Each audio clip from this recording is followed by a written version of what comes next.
Mesdames et messieurs, bonjour. Ravi de vous retrouver et bienvenue à cette nouvelle émission de notre programme quotidien Midi au Caire. Et comme chaque vendredi, nous allons vous présenter les nouvelles les plus importantes qui ont eu lieu durant la semaine passée en Égypte.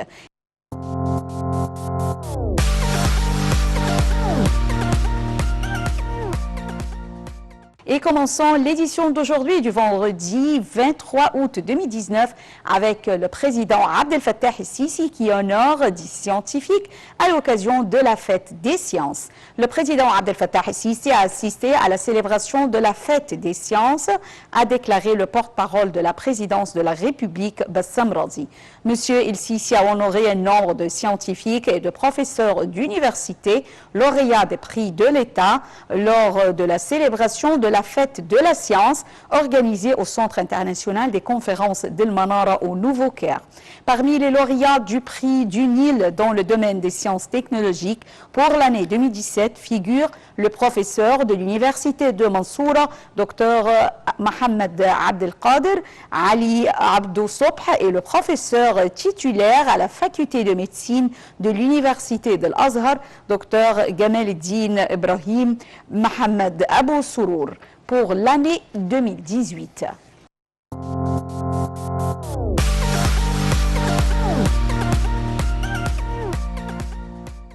Le président Abdel Fattah el-Sisi a inauguré la deuxième phase du projet national de serres agricoles. Le projet fait partie intégrante du secteur Mohamed Naguib, des zones agricoles protégées et comprend 1300 serres construites sur une superficie de 10 000 de fédans, une usine d'emballage et un complexe de production de semences. Le directeur général des projets à l'organisme du service national, Mustafa Amin, a indiqué que le président a donné les directives de contribuer constamment avec les organes de l'État à mettre en œuvre les projets de production dans les divers domaines en vue de soutenir le plan de développement en Égypte.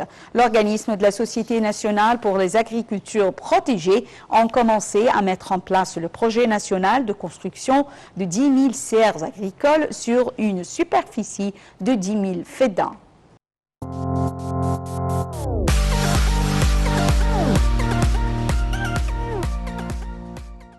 Le dernier des 6 Dreamliner B787 sur 9 objets du contrat d'achat conclu avec l'avionneur américain Boeing est arrivé à l'aéroport international du Caire en provenance de l'usine Boeing d'Everett à Seattle aux États-Unis pour rejoindre officiellement la flotte de la compagnie aérienne Egypt Air.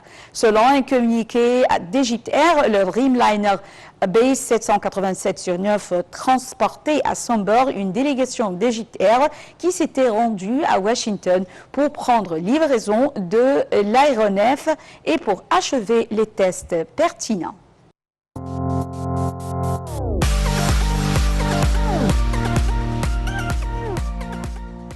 La conférence internationale de Tokyo sur le développement de l'Afrique, TICAD, est l'un des sommets les plus importants qui contribuent au développement du continent africain, vu qu'elle joue un grand rôle dans le renforcement du dialogue politique de haut niveau entre les leaders africains et les partenaires au développement sur les questions liées à la croissance économique, au commerce, à l'investissement, au développement durable, à la sécurité humaine, à la paix et à la sécurité. Plus de détails dans ce commentaire. La conférence internationale de Tokyo sur le développement de l'Afrique est l'un des sommets les plus importants qui contribuent au développement du continent africain, vu qu'elle joue un grand rôle dans le renforcement du dialogue politique de haut niveau entre les leaders africains et les partenaires au développement sur les questions liées à la croissance économique, au commerce, à l'investissement, au développement durable, à la sécurité humaine et à la paix et la stabilité. La capitale japonaise Tokyo héberge la 7e session de la TICAD, dont les travaux seront axés sur la transformation économique, l'amélioration du climat d'affaires et d'institutions à travers la participation du secteur privé, la construction d'une société résiliente et durable pour la sécurité humaine et l'instauration de la paix et de la stabilité. La TICAD envisage de présenter des aides de développement à l'Afrique et de signer des accords bilatéraux entre le Japon et les pays africains. Dans un message adressé à la TICAD, le président Abdel Fattah el-Sisi, également président de l'Union africaine, a qualifié cette conférence de plateforme importante pour soutenir l'Afrique et ses aspirations au développement, soulignant que l'agenda Afrique 2063 et le lancement de l'ASLECA constituaient une pierre angulaire pour les démarches africaines vers une intégration escomptée. Le chef de l'État a exprimé sa sincère appréciation au gouvernement et au peuple japonais pour leur accueil de la 7e session de la TICAD, prévue du 28 au 30 août, et aux organisateurs de cette conférence, la Commission de l'Union africaine, la Banque mondiale et le Programme des Nations unies pour le développement, ainsi que le bureau du représentant spécial des Nations unies pour l'Afrique. La TICAD est une tribune mondiale fondamentale à travers laquelle les peuples africains et asiatiques et les parties internationales peuvent coopérer pour renforcer le développement africain.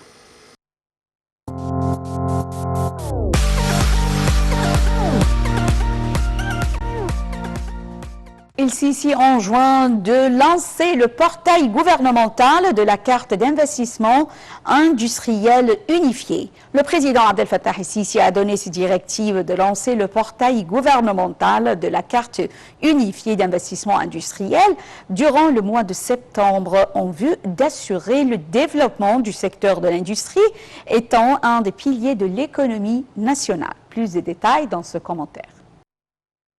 Le président Abdel Fattah el-Sisi a donné des directives de lancer le portail gouvernemental de la carte unifiée d'investissement industriel durant le mois de septembre en vue d'assurer le développement du secteur de l'industrie, étant un des piliers de l'économie nationale. Le porte-parole de la présidence, Bassam Rodi, a indiqué que le président s'est entretenu à cet égard avec le Premier ministre Moustapha Medbouli, en présence des ministres et responsables concernés. Le chef de l'État a demandé de renforcer la promotion des petites et moyennes entreprises, étant un des mécanismes de l'État fournissant des emplois, notamment les industries à haute intensité de main-d'œuvre dans le textile, les meubles et l'industrie du cuir. Lors de cette réunion, le président a exigé de poursuivre la création de cités industrielles intégrales, tout en prenant en considération les avantages de telles cités qui offrent des industries qui alimentent les différents secteurs et une formation professionnelle adéquate. Le porte-parole de la présidence, Bassam Rodi, a indiqué que la stratégie d'action nationale a été au menu de la réunion, ainsi que les visions du futur adoptées par l'État en vue de développer le secteur industriel en Égypte et promouvoir sa contribution dans l'économie. Le chef du gouvernement a fait le point sur les efforts déployés en ce sens, notamment le fait de surmonter les obstacles que les investisseurs industriels et exportateurs affrontent et de régulariser le programme d'aide à l'export. M. Medbouli a présenté les résultats de la réunion du Conseil de coordination pour les zones industrielles ainsi que le nouveau système d'allocation de terrain à usage industriel.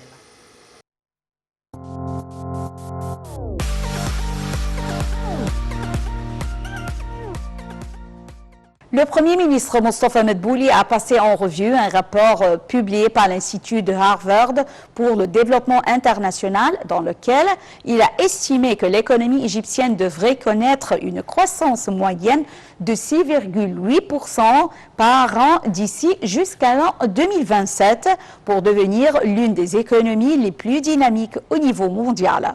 Les prévisions relèvent aussi que le taux de croissance économique dans nombre de pays, dont la Chine et le Vietnam, devrait atteindre 6% par an. Le rapport a expliqué que ces prévisions reposaient sur la complexité économique qui reflète l'ampleur de la diversité et du développement des capacités de production intégrées des exportations de chaque pays.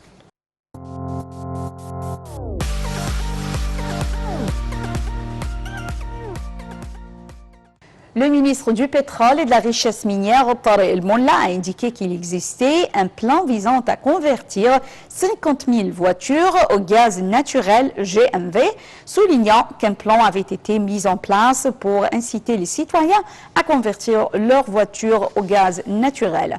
M. El-Molla a indiqué dans un communiqué que ce plan visait à soutenir la vision adoptée par la direction politique et le gouvernement pour installer le système de fonctionnement au gaz naturel. Il a également souligné l'importance du programme gouvernemental pour la conversion des véhicules de transport en commun et des effets positifs de cet ambitieux programme, ajoutant que le gaz naturel est l'une des solutions les plus importantes pour rationaliser la consommation de l'essence et du diesel.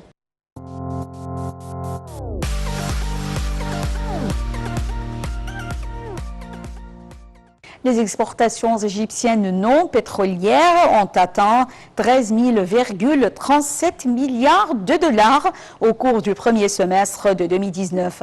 C'est ce qu'a dévoilé vendredi dernier un rapport rédigé par l'Autorité générale pour le contrôle des exportations et des importations. Selon le rapport, 5 conseils ont connu une hausse remarquable du taux d'exportation. Le Conseil d'exportation des produits agricoles se place en tête avec des exportations enregistrant 1 575 milliards de dollars au cours du premier semestre en 2019 par rapport à 1 446 milliards de dollars lors de la même période de 2018, suivi par les exportations du Conseil d'exportation des livres qui ont atteint 7 156 millions de dollars par rapport à 6 670 millions de dollars. Les exportations du Conseil d'exportation des industries alimentaires ont occupé la 3e place, se chiffrant à 1 559 milliards de dollars lors du premier semestre de l'année en cours par rapport à 1 469 milliards de dollars à la même période de l'année précédente.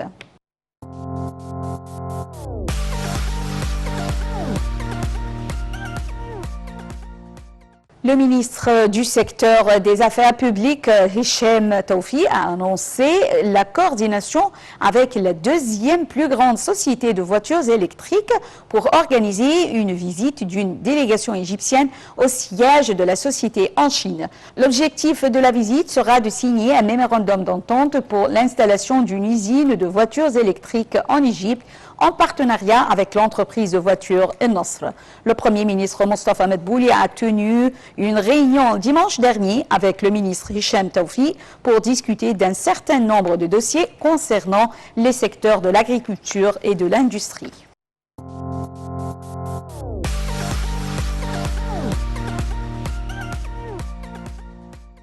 Le gouvernement est soucieux de moderniser le système douanier, de réduire les frais, le temps de dédouanement des marchandises et de renforcer le contrôle sur les postes frontières de manière à faciliter le mouvement commercial international. Également à améliorer le classement de l'Égypte sur l'indice de la Banque mondiale, BM, a affirmé le ministre des Finances Mohamed Maït. Monsieur Maït a par ailleurs indiqué que les douanes égyptiennes et américaines avaient achevé l'avant-projet sur l'accord douanier entre les deux pays en prévision de le porter devant les organes pertinents pour révision et prendre les mesures nécessaires pour son entrée en vigueur.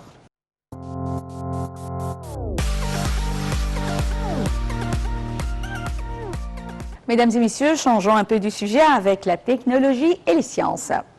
L'Université du Caire a avancé de 100 positions au niveau mondial dans le classement 2019 de Shanghai des meilleures universités du monde. C'est ce qu'a déclaré Mohamed Osman El Rochd, recteur de l'université, indiquant que celle-ci se classe dans le top 300 du classement. C'est une grande réalisation pour les universités égyptiennes qui reflètent un développement de 20% en une seule année par rapport aux années précédentes. Quand l'université se classait dans le top 500, a dit M. El Rochd, cité par un communiqué de l'Université du Caire. Le classement chinois lancé en 2003 et qui compte sur le nombre de recherches scientifiques publiées au niveau international dans de grands magazines scientifiques et le nombre de lauréats de prix Nobel est le plus fort au niveau international, a ajouté le communiqué.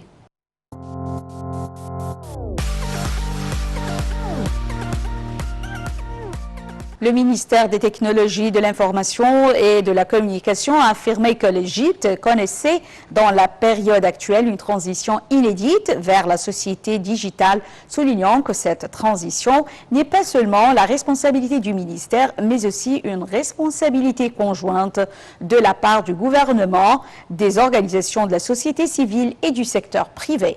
Ces déclarations ont été faites lors d'une cérémonie organisée par la faculté d'ingénierie de l'Université l'Université d'Alexandrie à l'occasion du jubilé d'or du département de l'informatique et des systèmes automatisés. Dans un communiqué, le ministère a indiqué qu'un large éventail de services publics numériques serait lancé à la fin de l'année en cours dans le gouvernorat de Port Saïd en tant que projet pilote pour être déployé par la suite dans le reste des gouvernorats. Selon le ministère, ces services seraient disponibles par le biais des plateformes numériques et des applications mobiles. Dans la période à venir, 3 bureaux de poste seront ouverts à Alexandrie, permettant aux citoyens d'obtenir des services d'authentification par le biais d'un guichet unique.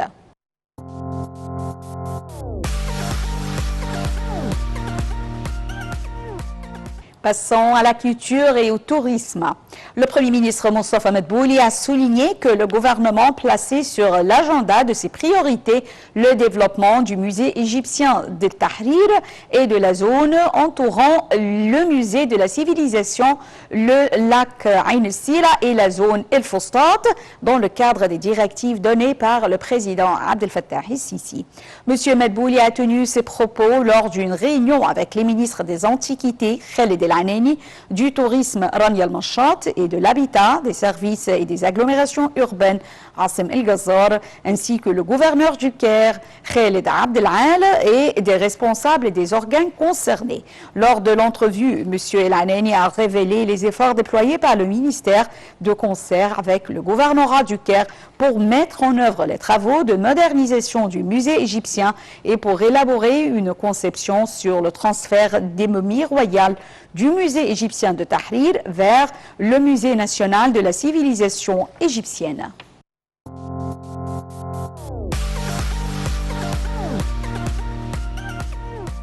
L'ambassadeur d'Égypte à Berlin, Badr Abdelati, a souligné l'importance du rôle des arts et de la culture dans le rapprochement entre les peuples et les civilisations et également la lutte contre l'idéologie extrémiste et les phénomènes du racisme et de la haine de l'autre. M. Abdelati a tenu ses propos lors de la cérémonie de clôture de l'exposition organisée par le musée égyptien à Berlin sous le thème Cinderella, Sindbad et Sinuhe, l'art de narration dans les littératures arabes et allemandes, à laquelle ont pris part 250 personnes, dont la plupart des Allemands et certains Égyptiens et Arabes.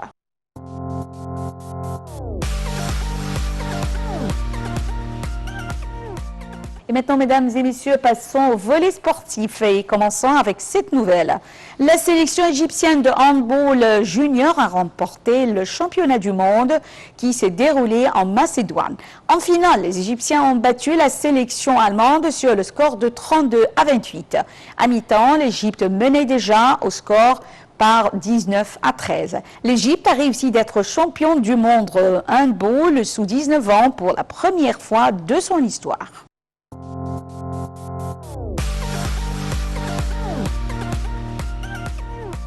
Les joueurs de la sélection d'Égypte de judo ont remporté 3 médailles, 2 or, 1 bronze aux Jeux africains qui se tiennent actuellement au Maroc. Les médailles d'or égyptiennes ont été remportées par Ramadan Darwish, moins 100 kg, et Ali Hazim, moins 90 kg, alors que Kariman Shafi, moins 78 kg, a décroché la médaille de bronze. L'Égypte participe à 24 Jeux aux Jeux africains au Maroc avec 298 joueurs et joueuses.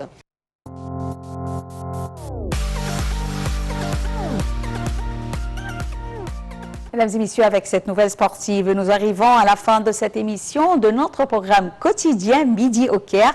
Mais rendez-vous demain avec une autre équipe. Merci pour votre fidélité à Nile TV. Très bonne journée. Au revoir.